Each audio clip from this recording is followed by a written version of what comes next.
Tonight on Sports Paws, women's hockey faces elimination in the ECAC playoff. Were they able to skate to victory? And also, men's basketball fighting for a chance to host a series of home playoff games. Have they played their last game at Lender Court? Sports Paws, right now.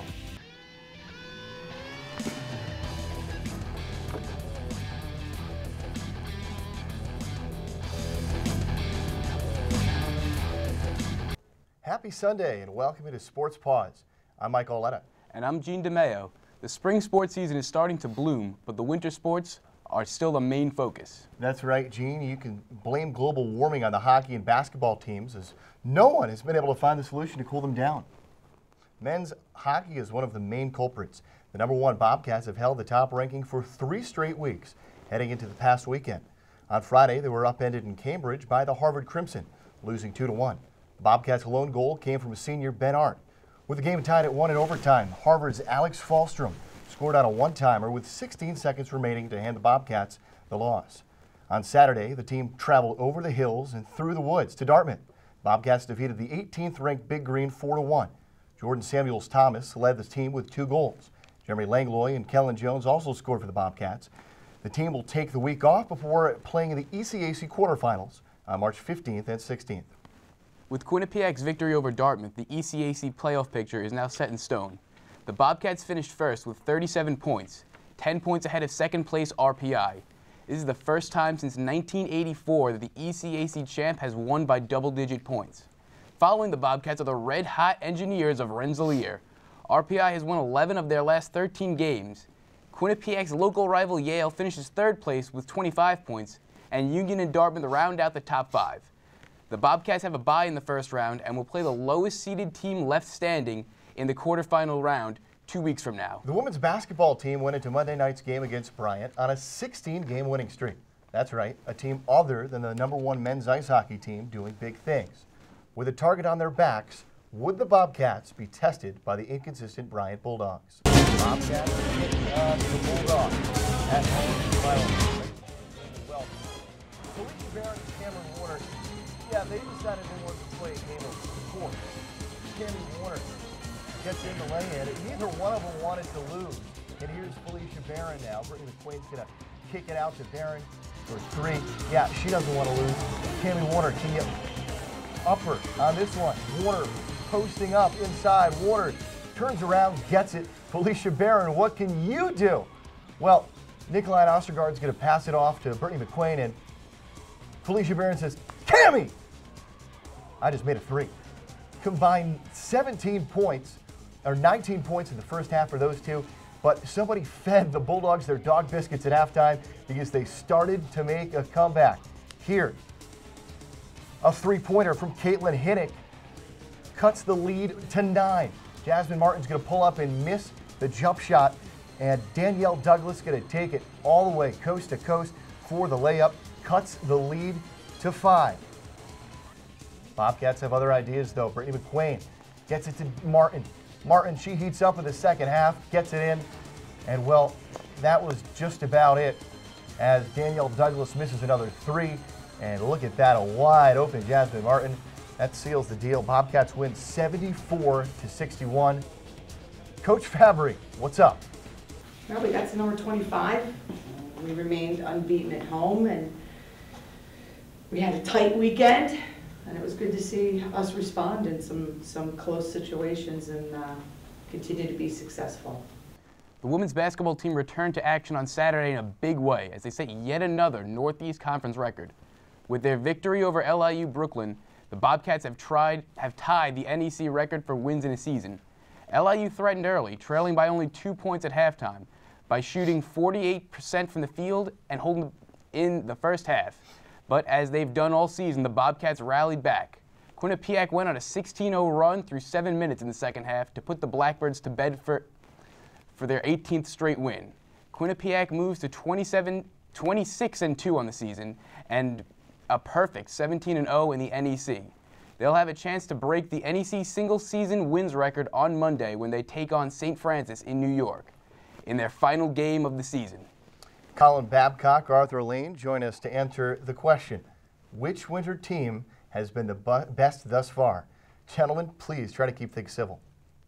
Well, I'll try and keep things civil, Mike. But Arthur, without a doubt, it's the men's ice hockey team here on campus. Their record right now is 24-5-5. They clinched the Cleary Cup, best team in the ECAC a couple weekends ago when they beat Clarkson 2-1. And they're just the best team. It's all, buzzing around campus. It's when is the ice hockey team playing, and playoffs are going to be up here after they have their first round bye. It's going to be huge, and they're actually ranked #1 in the nation according to the USCHO poll. They're definitely, without a doubt, Arthur, the best winter sports team here on campus. While it's hard to argue with the #1 ranking in the country, I'm going to try to make an argument for the women's basketball team. They have absolutely dominated the NEC this season, 17-0, looking for 18 tomorrow night, and I think they're going to get it. They have played so well, and they've really put a team effort through, and I think that they are the best team in the winter sports at Quinnipiac. Well, I don't know about that, Arthur. You talk about streaks. How about the men's ice hockey streak when they won 21 games in a row without being beat? They were very consistent during that streak. That's really the reason why they're the #1 team in the nation.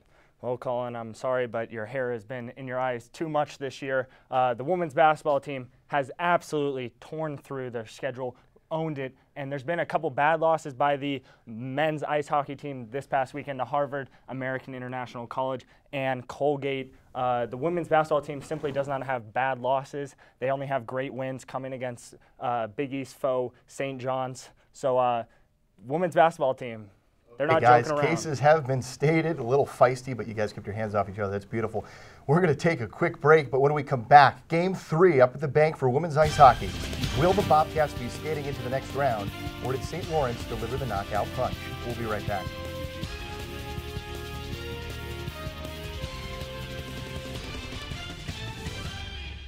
The women's ice hockey team took on St. Lawrence in Game 1 of the ECAC hockey quarterfinals on Friday.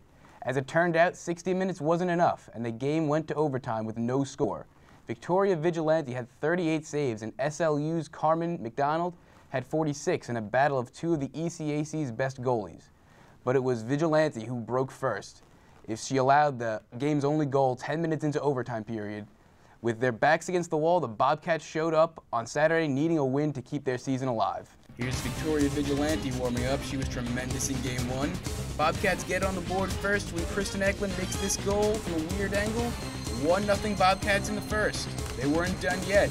Second period, Shelby Wignall from the blue line takes a shot, rebounded by Amanda Colin, goes in, 2-0 Bobcats. St. Lawrence wasn't done. With 30 seconds left, Riley Smith makes a goal in front of the net to make it a one-score game. Then finally, with 0.2 seconds left, they complete their unbelievable comeback, make a goal, last touch by Kayla Rezniewski, to make it a 2-2 game. In overtime, here's Jackie Wand, take a shot, saved by Victoria Vigilante. There's a lot of that in this game. Here's Kelly Babstock, that's a pass to Felicia Buick, but it goes wide. Next, Riley Smith takes a slap shot, saved by Vigilante. Amazing save there. Told Bobcats keep fighting. Nicole Connery to Amanda Collin. Takes the shot, blocked by Carmen McDonald. Here it is. Amanda Collin comes away with a breakaway. Gets past everyone, takes a shot, puts it in. 3-2. Bobcats live to see Game 3. What an overtime thriller, Gene. And earlier today, the elimination game, Game 3 up at the bank. And, well, it wasn't pretty. Let's go to the highlight. Game 3 for the Bobcats. It is win or go home. Early here in the first, St. Lawrence at a power play. It's Michelle Ing. She gets it to Brooke Fernandez. St. Lawrence, the 1-0 lead. And here's St. Lawrence looking to build. A shot from Kelly Sabatine. Great save by Victoria Vigilante, but more trouble here. Sabatine, she's going to shoot. No good. Kayla Sullivan on the rebound, no good. But Sabatine right there puts it in. Saints take the 2-0 lead. Bobcats back to the wall. A little bit of trouble. Shelby Wignall passes to Kelly Babstock. Tries to take the shot, saved by Cameron McDonald. She was phenomenal all day. Bobcats in the second period trying to fight back. Erica Uden-Johansson misses the shot. And, well, the Saints now, they have another opportunity, but it's saved by Vigilante. 2-0. And then another opportunity for the Bobcats. It looks like they scored. They're going to close things up, or get things closer. Refs review it, though. No good. And, well, time is running out. One last opportunity for the Bobcats. Brittany Lyons takes the shot deflected by McDonald. Saints win 2-0. The season for the Bobcats is now over. We're going to welcome in hockey analyst Colin Babcock to talk about Kelly Babstock and the women's ice hockey team. Colin, first tell us what happened this weekend that allowed the Saints to eliminate the Bobcats. Well, Mike, what happened was the Bobcats ran into a hot goaltender in Carmen McDonald. 46 saves on Friday night, good for the shutout through overtime, and that's a huge win. The overtime got them going. And then 36 saves again today for good for another shutout. She was phenomenal, the better goaltender between her and Vigilante. Don't get me wrong, Vigilante played great, but Carmen was just outstanding. Then another point, where was Kelly Babstock during the weekend? 0 points in all 3 games, a -2 plus-minus, and 4 penalty minutes. St. Lawrence did a great job of taking her out of her game, and they deserve to be moving on to the next round. Do you think things would have ended differently if Quinnipiac was able to win Game 1? Well, Gene, of course it would be different. It's an overtime win. The first game, they would have the lead 1-0, and that a little bit more confidence. They did, win Saturday's game in triple overtime, which was a great win. But it's always tough. You got to get more energy to come back in the game. So winning Game 1, it would have propelled them, and I believe they would have went on and swept the Saints. Colin, a lot of people around the league thought the Bobcats were most likely to upset top-seeded Cornell. Without Quinnipiac in play anymore, who has the best chance to do that? Well, I don't think St. Lawrence has a good chance to do that. They played Cornell 2 times this year, got beat 5-1, and then shut out 6-0. But in the finals, you got to look forward to the winner between Harvard and Clarkson. Both those teams have split this year with Cornell, so they can definitely beat Cornell. And in that ECAC finals, it's one and done. So it's whoever can ride their hot goaltender and score a couple more goals can upset top-seeded Cornell, Mike. Now, looking ahead to next year, do you think the Bobcats' expectation should be higher or lower than this year? To be honest, it should probably be a little bit lower. They're losing some valuable seniors, Captain Regan Bolton, Assistant Captain Brian Frickus, and of course their goaltender Victoria Vigilante. So without those players providing experience for all the younger skaters, expectations should be a little bit lower. We're going to have to look for players to step up, especially Kelly Babstock next year. She's always great, but she was not there when it mattered most come playoff time. And Nicole Costa actually went down with a broken foot, so that definitely hurt them in the playoffs. But they really need to amp up their game if they want their expectations to be higher. All right, thanks for joining us, Colin. The baseball team opened up their season with a bang this weekend. In their first series of the season, the Bobcats swept George Washington in a 3-game set in Arlington, Virginia. The Bobcats were led by their offense that scored 16 runs in the series. Vin Galletti led the team with 6 hits in a 6-for-13 series with 2 doubles and a pair of RBI. In today's game, Mike Blumenthal hit a 2-run triple in the 9th to give the Bobcats a 4-3 win. In Game 1, Derek Lamacchia had the pitching performance of the series, going 7 innings with just 1 hit. Next on Sports Paws, our very own Giovanni Mio sits down with one of Quinnipiac's biggest fans. Also, the men's basketball team tries to lock up the #2 seed in the NEC tournament against St. Francis College. Find out if they got the job done when we return after the break. The men's basketball went into their game on Thursday with the NEC tournament seeding on their mind. A win would guarantee them no lower than the 3 seed and allow them to move as high as the 2 seed in the NEC tournament. The Bobcats have been on a roll lately, winning 8 of their last 10. Coming into the game, looking to keep rolling when they traveled to Brooklyn Heights to take on St. Francis College. Here's Ike Azatam trying to get his team pumped up for their big game against St. Francis. Must have worked. Bobcats go up 2-0 when Dave Johnson hits this shot over Brent Jones.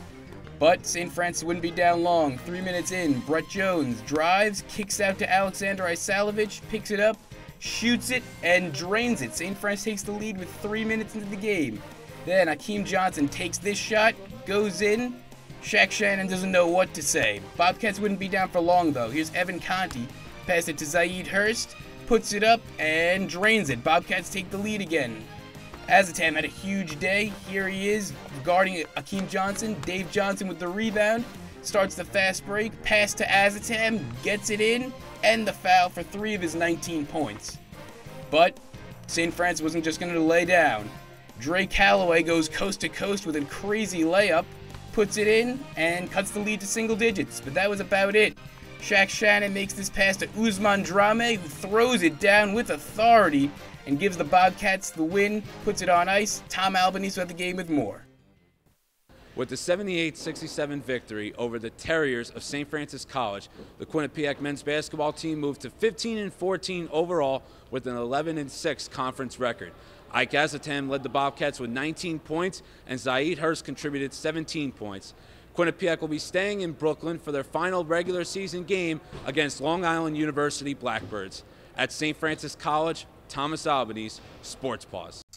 After losing to LIU Brooklyn on Saturday night, 96-90, the Bobcats lost their opportunity to host a playoff game and will return to Brooklyn on Wednesday to face the Blackbirds in the Northeast Conference quarterfinals. The two teams split the season series, both winning on their home courts. If the Bobcats can win later this week, they will move on to the semifinals on Saturday. The women's lacrosse team opened their season on Wednesday against their crosstown rival Yale. The Bobcats were led by Kyra Auquat, who had a team-high 5 goals and an assist in a 6-point day. Michaela Tinsley also chipped in 4 goals as 5 players had multi-point days with Quinnipiac. But it wasn't enough to beat the Bulldogs as the Bobcats fell 19-12. Yale outshot Quinnipiac 32-28, but the Bobcats led on ground balls and matched Yale with 14 turnovers each. Well, the Bobcats couldn't capitalize against Yale, but they had another chance to beat a Connecticut team when the Yukon Huskies came to town on Saturday afternoon. And here we go, the Bobcats. Second home game of the season, non-conference against the University of Connecticut Huskies. And starting here in the first half, Lauren Kahn got to pass it to Carly Palmucci, who puts it past Samantha Tilts, who tilts the wrong way. Yukon takes the charge early. Bobcats looking to fight back. To the back of the net, to the assist queen, Sarah Allen gets it up to Kira Aquat, who gets into the net. Game tied at 2. But yeah, from this point forward, it was pretty much all the University of Connecticut Huskies. They're in the Big East for a big reason. Kahn got a pass to Caroline Smith. Smith gets past the defense and puts it in the back of the net. UConn up 9-3 at this point. Second half now. Chelsea Hosworth. She's going to dish it to Casey Pippett, who pipes one into the net. UConn up 13-4. Quinnipiac looking to do something, trying to make a dent. Aqua takes the ball from Allen again, and she puts it in the back of the net. 2 out of the 6 goals for the Bobcats came from Kira Aqua on this Saturday afternoon, but UConn just wouldn't give up. The penalty shot, Shannon Kerr driving in, takes the shot, scores UConn up 16-6. They go on to win 20-6. Quinnipiac drops to 0-2 in non-conference play. To many, greatness is measured by scoring. People remember the big goals, the last-second three-pointers, and the walk-off home runs. All of that overshadows a statistic that is equally important, the assist. And Quinnipiac women's lacrosse senior Sarah Allen is now the all-time assist leader in program history. With the season just getting underway, Allen has surpassed former teammate Katie Latonic's 111 career mark. Last year, Allen's 64 assists led all of Division I women's lacrosse. And this season, she will have the opportunity to surpass that mark and build upon the one she now owns. If you've been to a Quinnipiac basketball game, you've seen him. He is one of the most dedicated Bobcat fans in the crowd. Our Giovanni Mio had a chance to catch up with Keith Gaither, one of Quinnipiac's biggest and most inspirational fans. Many people wonder who exactly is this kid at every basketball game. His name is Keith Gaither, and he's the biggest Bobcats basketball fan you'll ever meet. He's a great fan, you know, and our kids really enjoy him. He lights up a room with his enthusiasm. He's got such passion for our guys, and from over in his seat right there in the corner, he's got a great view of our bench. I think more importantly, our bench has a great view of him. I knew it was a vibe that I was catching with Coach Moore. So felt like it was that I had to be here. But well, I'm not here just to get in the way. I'm here just to share my input on basketball. Gaither is 20 years old and suffers from cerebral palsy, a disease that causes physical disability. But that does not slow down Keith from attending every home game. No, don't let the disease stop me. Sometimes you got to face adversity to get to where you want to go. Keith's energy might be even higher than our guys on game nights. I mean, he is so excited about us winning games and wants to share so much, and just slapping 5 with those guys on the way to the locker room. It's it's really a good dynamic. I think it's been mutually beneficial. You know, I mean, he's great for us because we've got a loyal fan who puts things in perspective for us, and I think we're good for him too because it gives him something that he's really feels like he's a part of. Gaither felt like part of the team after receiving a team jersey from the people he looks up to the most. They accepted me with open arms. And I can't thank them enough for that because no other college, they don't have to do that. They don't have to. They do it from the kindness of their heart.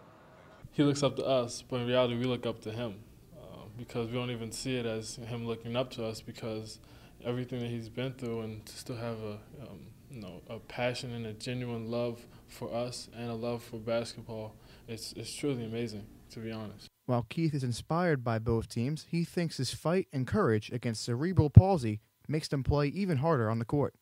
Seeing a kid like me come have this type of disease, I think it's very shocking to them that I have a disease.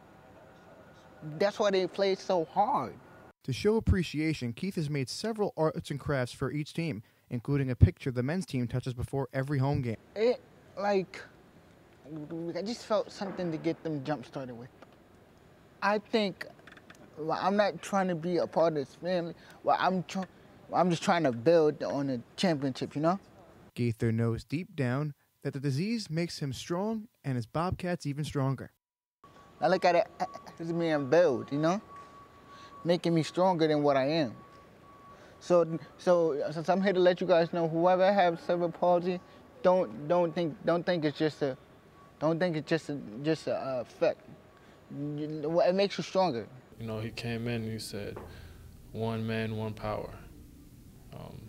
And actually, I think it was a loss because we were pretty upset after the game. And when he said that, it kind of, made us realize that, we're together, and despite adversity, despite everything that we might go through, if you stay together and you stay one, you're a lot stronger.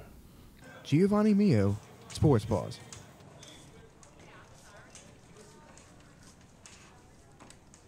Did it for y'all. Q you, baby. I did it for y'all. All right, Quinnipiac. Quite the inspiration for all of us. That'll do it for tonight's show. To learn more about Q30 or to join us, visit www.q30.org and follow us on Twitter at Q30Sports. And also keep your eyes open for previews of some upcoming playoff games. And enjoy the rest of your week. For Gene Demaio, I'm Mike Auletta. Good night.